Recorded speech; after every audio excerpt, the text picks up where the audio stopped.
Okay, so an adjective clause, again, as a quick recap, is adjective function. It is not a sentence because it is dependent clause. It starts with relative pronouns, which is who, whom, whose, which, that, or relative adverbs, which is when for modifying time, where for modifying place, and why for modifying reason.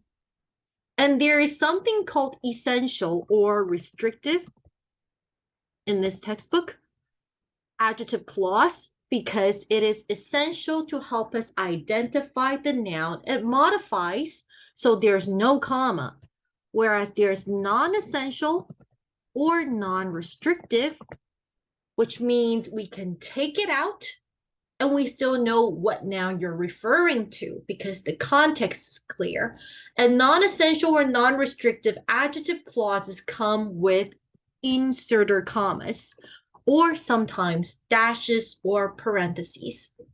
So in this activity, we have to, number one, underline the adjective clause or clauses, so there might be more than one.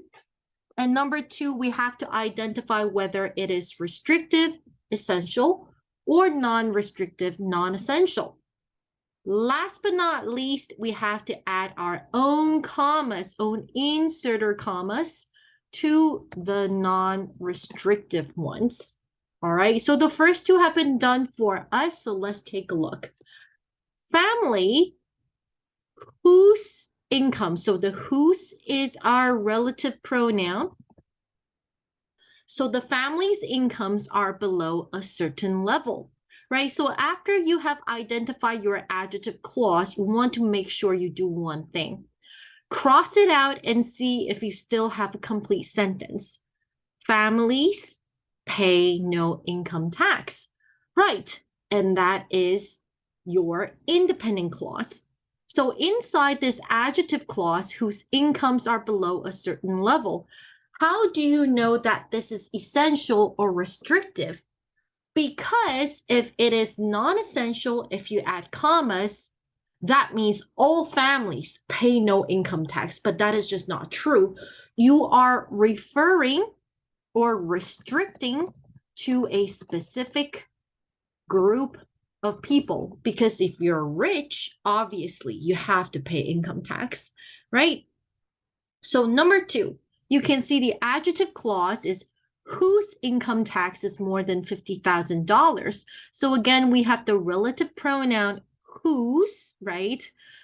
And in this case, this is non-essential. We have two commas. Why is that? Because already we know this is referring to my family, right? So my family, there is no confusion which family you're talking about. And that is why we need the inserter commas. Okay, so number three, the sun, which in 40 minutes can produce enough solar energy to meet humankind's needs for a year. So do you see how which is our relative pronoun? And remember one thing, for academic English or SAT, which is always non-essential or non-restrictive, whereas that is always essential or restrictive. So in this case, we know that in our solar system, there is only one sun, right? And that is why this is non-essential adjective clause. After you have identified your adjective clause, look at this independent clause. The sun is one of Earth's potential sources of power, and that is your independent clause. Okay, let's look at number four. We are at the beginning of a medical computer revolution.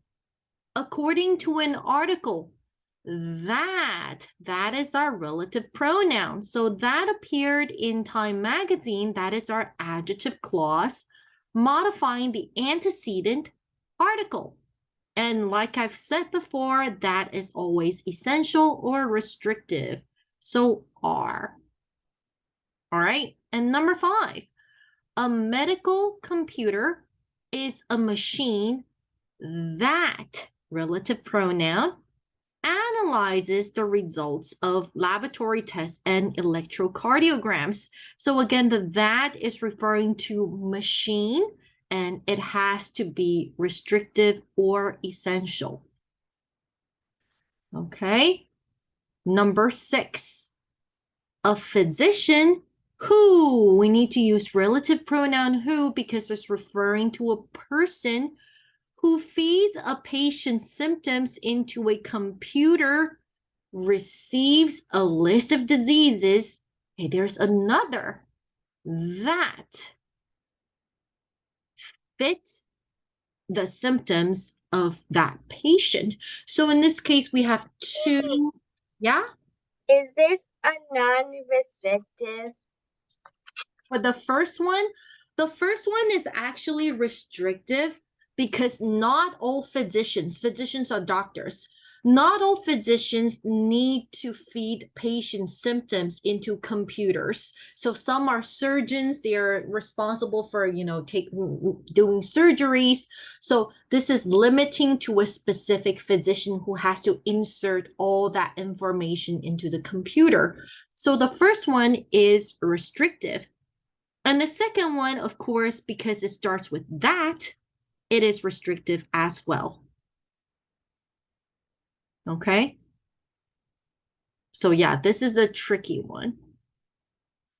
But moving on to number 7, laser beams, which, we see which, non-essential, non-restrictive, which are useful in both medicine and industry. That is our adjective clause. So I want to add inserted commas, right? So after you have identified your adjective clause, make sure you try and see, do you still have a complete sentence? You do. Laser beams were predicted in science fiction stories 75 years ago. And number, yes? The non-restrictive. Right, this is non-restrictive because if you take it out, then you should have a complete sentence. Yeah, after you take out your adjective clauses, you should always still have a complete sentence because that is your independent clause, right? And for number 8, we can see that is our relative pronoun. So that has the highest per capita income. That is your restrictive adjective clause. So you might be wondering, why is this restrictive? Because not all countries have the highest per capita income, right? A lot of countries, they're very poor. Okay, so no commas in this case. Whereas if you take a look at number 9, Kuwait, which is a small country in the Middle East. So this is non-restrictive because even if you cross out this adjective clause, it's very clear which country you're talking about. It's Kuwait, right? So the proper noun is very clear. Kuwait is in first place. And this is our non-restrictive or non-essential adjective clause. Okay, so our last example. Yes? So if it's a non-restrictive adjective clause, yeah. After you take the adjective clause out, the sentence left should still make sense. Right. But does this also apply to restrictive? Does this? Yeah, sure. So let's try, all right? Look at number 8. If I cross out this adjective clause, grammatically, it still makes sense, but you don't know what country I'm talking about anymore. The country is not the United States. Do you see how this is too general? So I actually need this adjective clause to help me identify what kind of country I'm referring to. Whereas when you block out the non-restrictive, I still know you're talking about Kuwait. It's the name of that country, right? There is no confusion here. Yeah? Yes, I get it now. Okay, good. So number 10, it was a thrilling experience to meet the author of the book. And then we have a relative pronoun. That we had been reading all semester. So in this case, we can see that it has to be restrictive. It is referring to the book, which is the antecedent. So do you see how if I cross out this adjective clause, I don't know what book you're talking about because it's a very general word. And something I want to mention is that in this case, I can actually omit the that.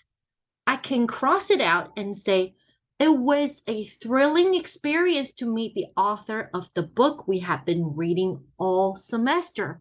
So you might be wondering, why can I omit this one? Why not the other ones?